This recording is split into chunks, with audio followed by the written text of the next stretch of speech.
வணக்கத்துடன் pepper and salt news என்கின்ற இந்த வலையொலியில் உங்களை சந்திப்பதில் நான் மகிழ்ச்சி அடைகின்றேன். தினமும் நாம் வெவ்வேறு செய்திகளை மையப்படுத்திய தகவல்களை பார்த்து கொண்டிருக்கின்றோம். அந்த செய்திகள் உள்வாங்கி இருக்கக்கூடிய கருத்துக்களை நாம் எடுத்துக்கொண்டு பயணித்து கொண்டிருக்கின்றோம்.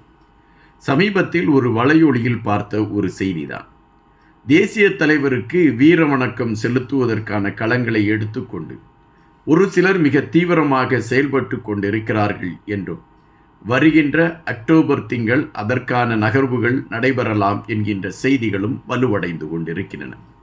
அதற்கான முயற்சிகள் பலமாக எடுக்கப்பட்டு கொண்டிருக்கிறது என்பதும், அதனை மையப்படுத்திய அதிர்வலைகளை தமிழகத்திலும் கொண்டு வந்து சேர்க்க வேண்டும் என்கின்ற ஒரு நிலைப்பாட்டும் எடுக்கப்பட்டு கொண்டிருக்கிறது என்பதை நாம் இங்கு பதிவு செய்ய வேண்டியதாக இருக்கிறது. அதை குறித்த செய்திகளோடு இந்த காணொலிக்குள் நாம் பயணிக்கலாம். முதலில் 2 விடயங்களை குறித்து நாம் பார்க்க வேண்டியதிருக்கிறது. ஒன்று, தேசிய தலைவருக்கு வீர வணக்கம்.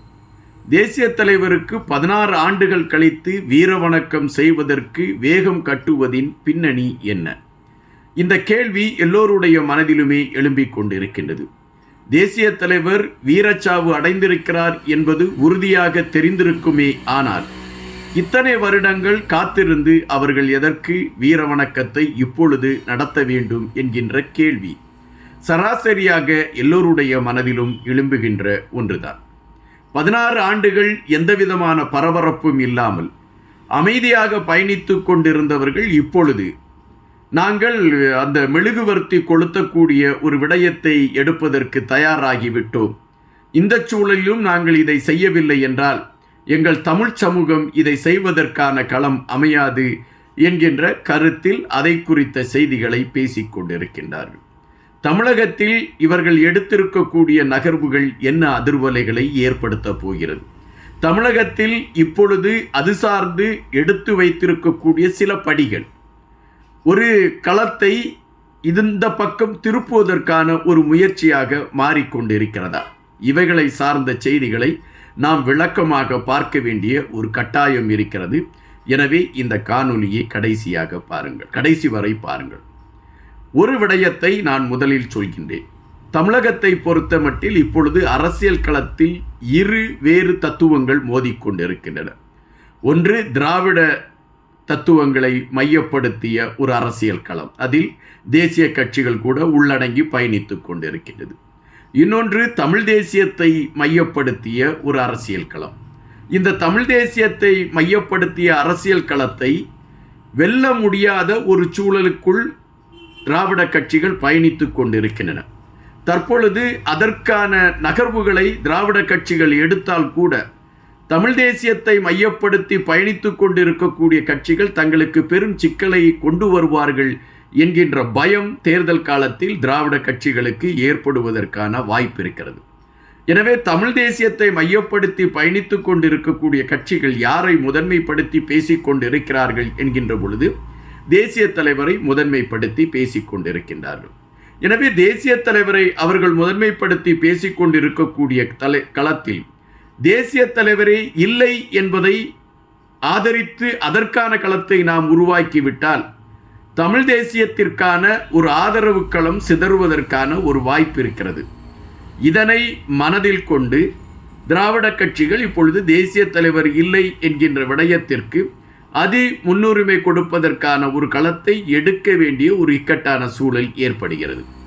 இதனை பயன்படுத்தி கொண்டு தமிழகத்தில் இந்த சித்து விளையாட்டுக்குள் தங்களையும் ஈடுபடுத்தி கொண்டு தேசிய தலைவர் இல்லை என்கின்ற ஒரு களத்தை முன்னிலைப்படுத்துவதற்கான முயற்சிகளை ஒரு சிலர் எடுத்து கொண்டிருக்கின்றார்கள். அதற்கு சமீப கால ஆதாரமாக அதாவது 2ஆம் கட்ட தலைவர் என்று குறிப்பிடக்கூடிய ஒரு இயக்கத்தை சார்ந்த தலைவருடைய நூல் வெளியிடப்பட்டது. அதன் பின்னணியில் இருக்கக்கூடிய நகர்வுகள் தேசிய தலைவருக்கு வீர வணக்கம் என்கின்ற களத்திற்குள் செல்ல வேண்டும் என்கின்ற நிலைப்பாடுதான். ஆனால் இப்பொழுது தேசிய தலைவருக்கு வீர வணக்கம் செலுத்துவதற்கு இவ்வளவு வேகம் கட்ட வேண்டிய அவசியம் என்ன என்கின்ற கேள்வி எழும்புகின்றது. இதற்கு முன்பு அவர்கள் இப்பொழுது குறிப்பிடுகின்றார்கள், எங்களிடம் ஆதாரம் இருக்கிறது, அதன் அடிப்படையில் தான் நாங்கள் தேசிய தலைவருக்கு வீர வணக்கம் செலுத்துவதற்கு தயாராகி கொண்டிருக்கிறோம் என்ற கருத்தை அவர்கள் பதிவிடுகிறார்கள். இது அவர்களுடைய ஒரு கருத்து, அதை நாம் மறுப்பு சொல்ல முடியாது. இந்த உலகத்தில் பிறக்கக்கூடிய ஒவ்வொருவருக்கும் தனித்தட்டுப்பட்ட கருத்துகள் இருக்கும், தனித்தனிப்பட்ட ஒரு தேடல்கள் இருக்கும். இது அவர்களுடைய தேடல். அந்த தேடலில் நாம் குறை சொல்லவில்லை. ஆனால் ஆதாரம் இருக்கிறது. அவர் இத்தனாம் தேதி தான் மரணத்தை தழுவியிருப்பார் என்கின்ற கருத்துக்களை எல்லாம் பதிவிடக்கூடியவர்கள் இந்த 16 ஆண்டுகள் இந்த ஆதாரத்தை ஏன் மறைத்து வைத்தார்கள் என்கின்ற கேள்வி எழும்புகின்றது. ஒரு சராசரியாக எல்லோருடைய மனதிலுமே எழும்பக்கூடிய கேள்வி இதுதான். இப்பொழுது ஒரு தலைவர் இறந்து விட்டார் என்கின்ற செய்தி வருகின்ற பொழுது அந்த தலைவர் எப்படி இறந்தார் என்கின்ற கேள்வி மனதிற்குள் எழும்பும். அப்பொழுது இல்லை, அமைதியாக நாங்கள் இருக்கிறோம், அந்த தலைவரை குறித்து நாங்கள் எதுவுமே பேச மாட்டோம் என்று அமைதியாக இருந்துவிட்டு சுமார் ஒரு 15 வருடங்கள் கழியவிட்டு அந்த தலைவர் இத்தனாம் தேதி இறந்தார் என்கின்ற ஆதாரம் எங்களுக்கு இருக்கிறது, அதன் அடிப்படையில் நாங்கள் அவருக்கு வீர வணக்கம் செலுத்துகிறோம் என்று சொல்கின்ற பொழுது நமக்கு சந்தேகங்கள் மனதிற்குள் எழும்பி விடுகின்றன. இப்பொழுது கூட நம் மனதில் அதனை மையப்படுத்திய சந்தேகங்கள் எழும்பிக் கொண்டு இருக்கின்றன. இங்கு இலங்கை இராணுவத்தை சார்ந்தவர்களுடைய குறிப்பு, இந்த இலங்கை இராணுவத்தை சார்ந்தவர்களுடைய குறிப்பு சொல்லக்கூடிய தகவல் வேறொன்று. அதுபோல அந்த தளபதிகள், அதாவது அந்த இராணுவ தளபதிகள், நாங்கள் இந்த இடத்தில் துப்பாக்கிச் சூடு நடத்தி கண்டுபிடித்தோம், இங்கு அவருடைய உடலை கண்டுபிடித்தோம், பின் எரித்து சாம்பலாக்கிவிட்டோம் என்கின்ற பல கதைகளை சொல்லிக் கொண்டிருக்கக்கூடிய இராணுவ தளபதிகள், அவர்களுடைய கருத்துக்கும் இலங்கை இராணுவத்தின் குறிப்பில் இருக்கக்கூடிய கருத்திற்கும் மலைக்கும் மடுவுக்கும் உள்ள வேறுபாடு இருக்கிறது என்பதை பலர் காணொலிகளாக பதிவு செய்திருக்கிறார்கள். அதுபோல இலங்கை ஆட்சியாளர்களிடம் இந்தியாவின் சார்பில் நீங்கள் எங்களுக்கு அவர் இறந்து விட்டார் என்பதை மையப்படுத்தி இறப்பு சான்றிதழ் தாருங்கள் என்ற கேள்வியை கேட்கின்றார்கள். பலமுறை இந்த கேள்வியை கேட்கின்ற பொழுது இலங்கை ஆட்சியாளர்கள் மறுத்து விடுகிறார்கள். அதன் பின்பு ஒரு பெரிய நெருக்கத்தை இந்திய அரசாங்கம் கொடுக்கின்ற பொழுது நீதிமன்றத்திலிருந்து ஒரு கடிதத்தை பெற்று இதுதான் இறப்பு சான்றிதழ் என்று கொடுக்கின்றார்கள். அந்த கடிதத்தில் குறிப்பிடப்பட்டிருக்கக்கூடிய வார்த்தை இதுதான்: இறந்ததாக கருதப்படுபவர் இவராக இருக்கக்கூடும் என்கின்ற அடிப்படையில் நாங்கள் இவர்தான் என்று முடிவு செய்திருக்கிறோம் என்பதுதான் அதில் இருக்கக்கூடிய பெரும் பதிவு. அப்படி என்றால் இவர்தான் இறந்தார் என்று யூகிக்கப்படுகின்ற அடிப்படையில் தான் இந்த சான்றிதழை நாங்கள் கொடுக்கிறோம் என்கின்றது தான் அதில் பதிவு. அப்படி என்றால் அவர்கள் கூட ஒரு அழுத்தமான பதிவை வெளியிடவில்லை என்பதுதான் நிஜம். இப்படி பல சந்தேகங்களும் பல கேள்விகளும் எழும்பிக் கொண்டிருக்கக்கூடிய இதே வேளையில் செம்மணியில் தமிழ் சொந்தங்கள் இறந்து அவர்களுடைய உடல்கள் கண்டுபிடிக்கப்பட்டு கொண்டு இருக்கின்றன. தற்பொழுது ஒரு குழந்தை விளையாடி கொண்டிருக்கக்கூடிய பொம்மை கண்டுபிடிக்கப்பட்டு அந்த பொம்மையை பார்க்கின்ற பொழுது மனதிற்குள் அப்படி ஒரு வலி ஏற்படுகிறது.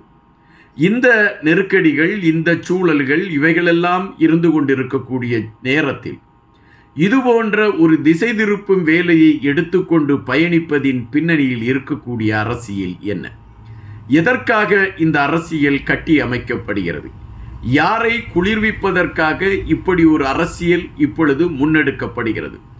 இந்த கேள்விகள் எல்லோர் மனதிலுமே எழும்பிக் கொண்டு இருக்கின்றன. ஆனால் இதற்கான விடை எங்கு கிடைக்கும் என்கின்ற விடயத்திலும் கேள்விகளை தொக்கி நிற்கின்றது.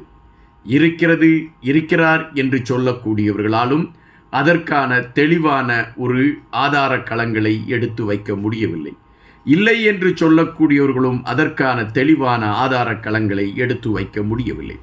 ஆனால் யூகத்தின் அடிப்படையில் இந்த நாள் இறந்தார் என்று அவர்களே ஒரு கற்பனையை செய்து கொண்டு அதற்கு ஒரு மெழுகுவர்த்தி கொளுத்துகிறார்கள் என்றால் அதை எப்படி ஏற்றுக்கொள்வது என்பதுதான் பெரும்பாலானோருடைய கேள்வியாக இருக்கிறது. நன்றியுடன் இன்பா.